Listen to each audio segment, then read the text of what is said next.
Today we are going to start new chapter of political science, power sharing, legislature, executive और judiciary. ये तीन main body होती है government की जो हमारे रूल्स एंड रेगुलेशन बनाती है। अब हम बात कर लेते हैं पावर शेयरिंग की कि पावर शेयरिंग बेसिकली होता क्या। पावर शेयरिंग होता है कि डिवीजन ऑफ पावर, यानी कि जो शक्तियों का बंटवारा। सो गाइस, जैसे हम अननोन पर्सन को पावर दे दे जिसके बारे में हम जानते ना हो, और मतलब ऐसे किसी भी लोग को हम दे दे जिसको कंट्री रूल तक नहीं करनी आती हो, तो वो तो अपने सारे फेवर में ही बनाएगा ना रूल्स एंड रेगुलेशन। यानी कि इससे क्या होगा, जो सारे कंट्री है वो उसके रूल्स एंड रेगुलेशन से सफर करेगी। मतलब वो कुछ भी रूल्स बना देगा जो कंट्री को अच्छे नहीं लगेंगे, वो तो सारे रूल्स अपने फेवर में बनाएगा। पहले होते हैं लेजिस्लेटर लेजिस्लेचर के पास पावर होती है किस चीज की, रूल्स एंड रेगुलेशन और लॉज बनाने के लिए कंट्री के लिए। मतलब कंट्री के फेवर में जो रूल्स एंड रेगुलेशन बनते हैं वो लेजिस्लेटर बनाता है। और अब बात कर लेते हैं एग्जीक्यूटिव क्या करता है, जो रूल्स एंड रेगुलेशन और जो लॉज बने होते हैं उसको मेंटेन रखता है कि कंट्री में और जो स्टेट में वो जो रूल्स एंड रेगुलेशन है वो फॉलो हो रहे हैं या नहीं हो रहे। अब हम बात कर लेते हैं जुडिशरी की। जुडिशरी यानी जो सुप्रीम कोर्ट समझ लो आप, जज। इसके पास क्या पावर होती है, अगर जो दोनों ने जो रूल एंड रेगुलेशन बनाए हैं वो इसे चेंज कर सकता है। तो इसे अच्छे नहीं लगे और इसको लगा कि ये कंट्री के फेवर में नहीं है, तो वो इसे चेंज कर सकता है।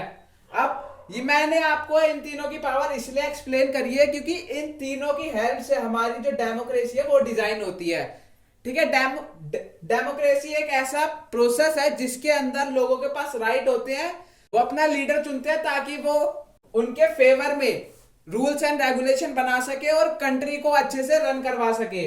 सो गाइस, अब हम इस चैप्टर में क्या करेंगे, इस चैप्टर में अब हम करेंगे दो कंट्रीज को लेके हम बताएंगे कि जो पावर शेयरिंग है दोनों कंट्रीज में क्या क्या दिक्कतें हुई पावर शेयरिंग को लेकर। अब हम पहले पढ़ लेते हैं कि बेल्जियम कंट्री एक यूरोपियन कंट्री है। ये यूरोप का एक पार्ट है जो एक हरियाणा से भी छोटा ही समझ लो। जो इसकी पॉपुलेशन है ना वो हाफ है हरियाणा की। इसकी जो पॉपुलेशन है कितनी है बेल्जियम की, सिर्फ 1 करोड़ है और हरियाणा की 2 करोड़। आप समझ ही सकते हो इतनी कम पॉपुलेशन है। जो बेल्जियम कंट्री है ना उसके जो बॉर्डर्स हैं उनके कौन कौन से ये बॉर्डर से जुड़ी हुई है, एक है नीदरलैंड, दूसरा है फ्रांस और तीसरा है जर्मनी। ये तीन बॉर्डरों से जुड़ी हुई है। अब हम बात कर लेते हैं कि जो बेल्जियम कंट्री है उसके अंदर लैंग्वेज चल रही है बेल्जियम के अंदर। पहला हम देख लेते हैं 59% जो लोग थे कौन से रीजन के अंदर, फ्लैमिश रीजन के अंदर जो लोग थे 59% जो लोग थे, यानी कि आप समझ लो जो 100 में से 59 लोग जो थे वो डच बोलते थे। और जो बाकी के बचे 50 थे, 50 में से जो 40 में जो बचे, यानी कि अगर आप 100% की बात करो तो 40% जो लोग हैं विलोनिया रीजन के अंदर क्या बोलते हैं, फ्रेंच बोलते थे। और बाकी के जो बचे जो लोग हैं सिर्फ 1% बचा, यानी कि एक जो पर्सन था वो क्या बोलता था, जर्मनी बोलता था। अब हम बात कर लेते हैं किसकी, इसके कैपिटल की। जैसे इंडिया की कैपिटल दिल्ली है, पहले कलकत्ता थी अब दिल्ली है, तो वैसे ही बेल्जियम की कंट्री है उसकी जो कैपिटल है वो क्या है, ब्रुसेल। अब उस कैपिटल के अंदर कौन क्या बोलता था हम वो पढ़ते हैं। जैसे अगर आप 100 में से 80 पीपल जो थे वो क्या बोलते थे, फ्रेंच बोलते थे, और बाकी के जो बचे थे वो क्या बोलते थे, डच बोलते थे। सो गाइस, अब आपको यहाँ से पता चल गया कि जो लोग थे वो कितना % कौन कौन सी लैंग्वेज बोलते थे। So guys, minority French speaking community was relatively rich and powerful. अब गाइस यहाँ पे आपने ऊपर पढ़ा था कि भाई फ्रेंच तो इतने सारे जने बोल रहे हैं, इनकी सबसे ज्यादा मेजॉरिटी है एक तरीके से समझ लो। लेकिन यहाँ पे माइनॉरिटी का मतलब ये है कि जैसे कि जो 100 लोग हैं, 100 लोग क्या बोल रहे हैं, फ्रेंच बोल रहे हैं, लेकिन उसमें से सिर्फ 2 ही लोग जो है वो रिच एंड पावरफुल है। सो गाइस, इसी चक्कर में ना डच स्पीकर जो थे उनको बहुत सारी प्रॉब्लम फेस करनी पड़ी। जैसे कि इकोनॉमिक डेवलपमेंट उनके पास बहुत बाद में आई और एजुकेशन भी जो उनके पास है वो बहुत बाद में आई है, जिसके वजह से जो डच स्पीकर थे और जो फ्रेंच स्पीकर थे ना उनके बीच में बहुत ज्यादा कॉन्फ्लिक्ट अराइज होने लग गए, यानी कि बहुत ज्यादा लड़ाइयां होने लगी। तो गाइस, वैसे ही अब दूसरा लेते श्रीलंका के बारे में। सो गाइस, जैसे आप देखो बेल्जियम की जो कैपिटल है ब्रुजेल, उसके अंदर जो थे 80% जो थे फ्रेंच बोलते थे और 20% डच बोलते थे। तो इससे साफ पता चल रहा है कि जो डिस्क्रिमिनेशन है ना वो तो होना ही था। क्यों? जो अब जैसे जिसके पास ज्यादा पावर होगी तो वो तो अपने ज्यादा फेवर में अपने रूल्स एंड रेगुलेशन बनवाएगा। तो वैसे ही फ्रेंच जो स्पीकर जो थे ना वो इनकी पॉपुलेशन ज्यादा थी, तो इस वजह से ये लोग जो थे अपने ज्यादा अपना फेवर दिखाते थे, यानी कि अपना राज दिखाते थे उसके अंदर। और जो डच थे उन्हें बहुत ज्यादा दिक्कतें फेस करनी पड़ रही थी, क्योंकि उनकी जो पॉपुलेशन या फिर जो स्पीकिंग थी, जो जो लोग डच बोलते थे वो सिर्फ 20% थी। तो गाइस इस इधर से पता चल रहा है कि जो पावर शेयरिंग जो यानी कि जो पावर शेयरिंग है वो ढंग से नहीं हुई। यहाँ पे जो पावर का गलत फायदा उठाया जा रहा है, यानी कि यहाँ पे बहुत ज्यादा डिस्क्रिमिनेट हो रहा है लैंग्वेज को लेकर। किसके अंदर डिस्क्रिमिनेट हो रहा था? फ्रेंच और डच स्पीकिंग पीपल के बीच में। सो गाइस अब हम बात कर लेते हैं उधर ही एशिया रीजन कौन सा है? श्रीलंका का। श्रीलंका, अब इसमें भी यही प्रॉब्लम फेस हो रही थी ज्यादा। जो सबसे ज्यादा स्पीकिंग लैंग्वेज थी, यानी कि जो सबसे ज्यादा जो लैंग्वेज बोल रहे थे वो कौन? श्रीलंका के अंदर कौन बोल रहे थे? सिनाला। कितने परसेंट बोल रहे थे? 74%। और तमिल स्पीकर जो थे 18% थे। सो गाइस आपको लग रहा है तमिल भी बोली जा रही श्रीलंका में। मैंने आपको बताया था ना जो थोड़ा सा बॉर्डर के साथ जो थोड़ा टच आता रहता है उसका, जैसे कोई पर्सन है कहीं कोई दूसरे देश से आता है तो वो अपनी लैंग्वेज को मदर टंग को भूलता थोड़ी है। तो वैसे ही है यहाँ पे, जो लोग तमिल से आते हैं तो वो अपनी थोड़ी सी तमिल भाषा ही बोलते हैं। जो तमिली लोग होते हैं वो अपनी भाषा बोलते हैं, यानी कि अपनी मदर टंग बोलते हैं। तो वो जो होते हैं वो श्रीलंका में भी जाके रहते हैं, तो इस वजह से यहाँ पे है इनकी पॉपुलेशन बहुत कम है। अब हम बात कर लेते हैं कि इस तमिल के यानी कि जो श्रीलंका है इसके अंदर भी दो कैटेगरी जो है डिवाइडेड है।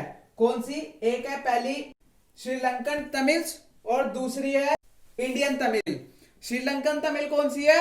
जो लोग आजादी के बाद जो रहने आए हैं श्रीलंका के अंदर, ठीक है, वो हो गई श्रीलंकन तमिल हो गई।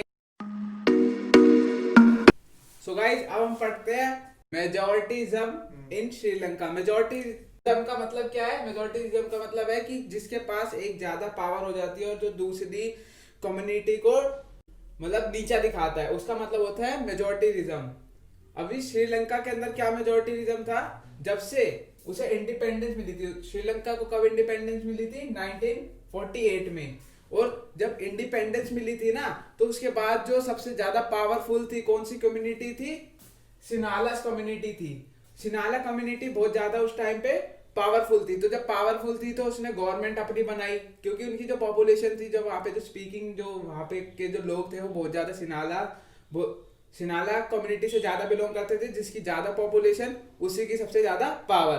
तो वैसे ही उस टाइम सिनाला कम्युनिटी थी उसकी सबसे ज्यादा पावर थी। इस वजह से उन्होंने अपना क्या करा, उससे अपनी गवर्नमेंट फॉर्म कर दी। और गवर्नमेंट फॉर्म करने के बाद वो धीरे धीरे मतलब उन्होंने 1956 में एक एक्ट पास करा गया। श्रीलंका के अंदर जो ऑफिशियल लैंग्वेज होगी वो कौन सी होगी? सिनाला लैंग्वेज होगी।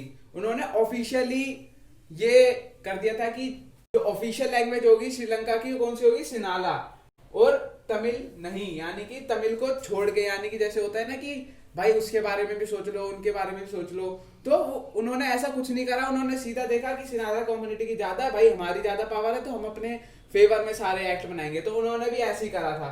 सिनाला ऑफिशियल लैंग्वेज करती थी तमिल को छोड़ के, और वो लगातार अपने फेवर में क्या कर रहे थे, एक के बाद अपने फेवर में एक्ट निकाले जा रहे थे, जिसके वजह से जो वो अपनी फीलिंग इंक्रीज करना चाह रहे थे किसके बीच में? श्रीलंकन तमिल्स को। और श्रीलंकन तमिल्स को वो बहुत कम दिखाना चाह रहे थे।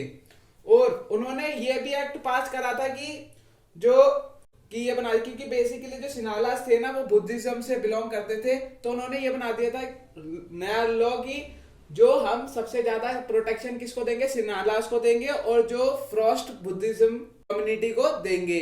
उन्होंने ये एक्ट एक और पास करा था। अब भाई ये सब देखा जा रहा था कि भाई अब आपको भी यहाँ से पता चल रहा है कि जो सिनालास थे वो अपनी पावर का मिसयूज कर रहे थे, क्योंकि उनकी गवर्नमेंट ज्यादा फॉर्म हो गई थी।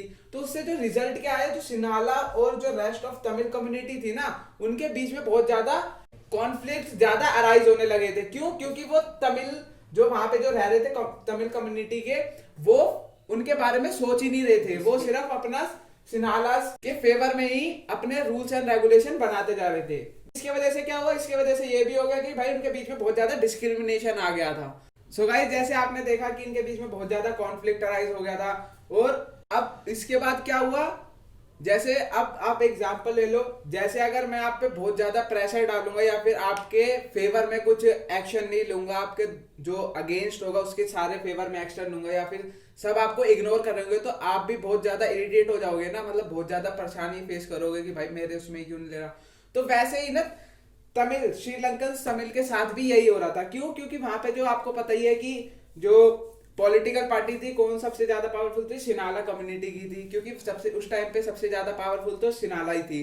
तो इस वजह से ये भी बहुत ज्यादा फ्रस्ट्रेट हो गई। तो इन्होंने भी डिमांड करी, क्या डिमांड करी, इन्होंने डिमांड करी कि भाई मैं भी अपनी एक पॉलिटिकल पार्टी स्टैब्लिश करते हैं, हमारी कम्युनिटी भी। लेकिन इनकी जो पॉलिटिकल पार्टी इतनी आसानी से स्टैब्लिश नहीं हो पा रही थी। क्यों? क्योंकि आपको पता है कि सबसे ज्यादा पावर सिनालास के पास थी। तो उन्होंने बहुत ज्यादा स्ट्रगल फेस करने के बाद भी स्टैब्लिश हुई। लेकिन उनकी जो श्रीलंकन तमिल्स की जो डिमांड थी, क्या डिमांड थी कि मोर ऑटोनॉमी, मोर ऑटोनॉमी यानी कि राइट्स के लिए या फिर पॉलिटिकल पार्टी स्टैब्लिश करने के लिए उनकी बहुत ज्यादा डिमांड थी कि भाई हमें भी अपनी पार्टी स्टैब्लिश करनी है, हमें भी अपने राइट्स चाहिए। तो लेकिन जो उनकी डिमांडें थी वो बार बार डिनाई होती जा रही थी। क्यों भाई? अगर आप किसी ओपोनेंट के अगेंस्ट खड़े हो रहे हो तो वो आपके फेवर में ही थोड़ी राइट्स बनाएगा, वो तो अपने बारे में सोचेगा, हाँ डिसीजन लेगा, अपने बारे में ही डिसीजन लेगा। तो इस वजह से जो सिनालास थी उनकी जो बार बार पॉलिटिकल और जो उनके राइट्स थे वो बार बार डिनाई होते जा रहे थे, जिसके वजह से एक टाइम पे ऐसा होने लगा कि ऐसी कंडीशन आ गई कि सिविल वॉर हो जाए। तो उन्होंने सिविल वॉर जब हुआ, सिविल वॉर आपको पता ही है कि जब वॉर पूरी कंट्री की बात आ जाती है कि भाई बहुत बड़ा वॉर हुआ है दो कम्युनिटी के बीच में, तो उससे क्या हुआ था, जो इकोनॉमी थी, जो श्रीलंका की इकोनॉमी थी, उस पर बहुत ज्यादा इफेक्ट पड़ा था, इकोनॉमी पर और उसकी कंडीशन पर, और जो सोशल कंडीशन थी उसकी जो श्रीलंका की, उस पर भी बहुत ज्यादा इफेक्ट पड़ा था। सो गाइस, इसमें मोस्ट हाईलाइटेड पॉइंट यही था कि पावर शेयरिंग के ऊपर बात हो रही थी। यहाँ पे पावर किसके हाथ में थी? सिनालास के हाथ में थी। तो उन्होंने अपने सारे राइट्स दिखा दिए कि भाई हमारे बहुत दिक्कतें आ रही है, ये हो रहा है, वो हो रहा है। तो उसके वजह से जो तमिल कम्युनिटी है ना, उनको बहुत दिक्कतें आ रही थी। तो बस उन्होंने भी अपने पावर के लिए राइट जमाए, लेकिन उनके इतने अच्छे से नहीं फुलफिल हो पाए, क्योंकि उस टाइम जो सबसे पावर में कौन थी? सिनालास थी। तो इस वजह से उनको भी बहुत ज्यादा दिक्कतें फेस करनी पड़ी। तो ऐसी सिचुएशन आ गई कि एक बार civil war. So I hope आपको ये मेजोरिटीरिज्म इन श्रीलंका आपको समझ आ गया होगा, और इसमें मोस्ट आपको पता ही चल गया होगा कि पावर शेयरिंग कैसे हुई और क्या क्या दिक्कतें थी। जो मिसयूज था पावर शेयरिंग का, वो इसमें आपको साफ पता चल रहा होगा। सो गाइस, अब हम स्टार्ट कर रहे हैं accommodation in Belgium. Accommodation in Belgium, accommodation का मतलब होता है कि एक साथ लाना, कंट्री को साथ रन करवाना। तो आपको पता ही है कि हमने ऊपर पढ़ा था कि बेल्जियम के अंदर इतनी सारी लैंग्वेजेस के चक्कर में इतना सारा डिवीजन हो रखा था। तो अब बेल्जियम कैसी रिकॉग्नाइज कंट्री बन गई थी जिसके अंदर जो अलग अलग डिफरेंट रीजन्स थे और डिफरेंट कल्चर्स थे। कोई डच थे, कोई फ्रेंच स्पीकर थे, तो सब अपनी अपनी करते थे। सो गाइस, 1970 से 1993 के बीच में जो बेल्जियम की गवर्नमेंट थी, उन्होंने अपना एक ऐसा कॉन्स्टिट्यूशन बनाया कि सब लोग जो तैयार हो गए थे साथ रहने के लिए एक ही कंट्री के अंदर। सो गाइस, उनके लीडर को भी ये समझ आ गया कि हम कंट्री को अलग अलग रन नहीं करवा सकते। तो उन्होंने ना क्या पॉसिबल करा कि कंट्री के जो अलग अलग जो रिलीजन है सबको एक साथ एक इक्वालिटी दी जाएगी, जैसे कि सबको इक्वली रिस्पेक्ट दी जाएगी। जैसे फ्रेंच स्पीकर है, आइदर वो डच स्पीकर है, वट एवर इट वॉज, सबके इंटरेस्ट को देखा जाएगा और सब रिलीजन को रिस्पेक्ट दी जाएगी और फ्रीडम दी जाएगी। मतलब उनकी वहां पे कदर होने लग गई थी, डिस्क्रिमिनेशन भी हट गया था। सो गाइस, अब हम पढ़ रहे हैं कि बेल्जियम कंट्री के अंदर कॉन्स्टिट्यूशन के अंदर कौन कौन से रूल बनाए गए थे, जिसके वजह से जो बेल्जियम कंट्री थी वो एक साथ रहने के लिए तैयार हो गई थी।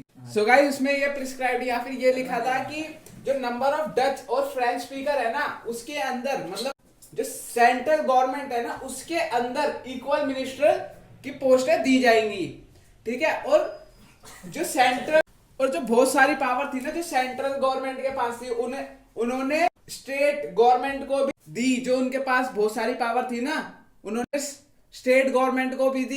और गाइस, जो उसकी कैपिटल थी ब्रुसेल, उन्होंने अपनी अलग गवर्नमेंट बनाई थी, जिसके अंदर उन्होंने पहले ही ये कर दिया था कि सबको इक्वली राइट वगैरह, कम्युनिटी जो जो फ्रेंच और डच जो बंटवारा हो रखा था वहां पे इक्वली उनको रिस्पेक्ट या फिर रिप्रेजेंटेशन, फ्रीडम वगैरह ये सब मिलेगी।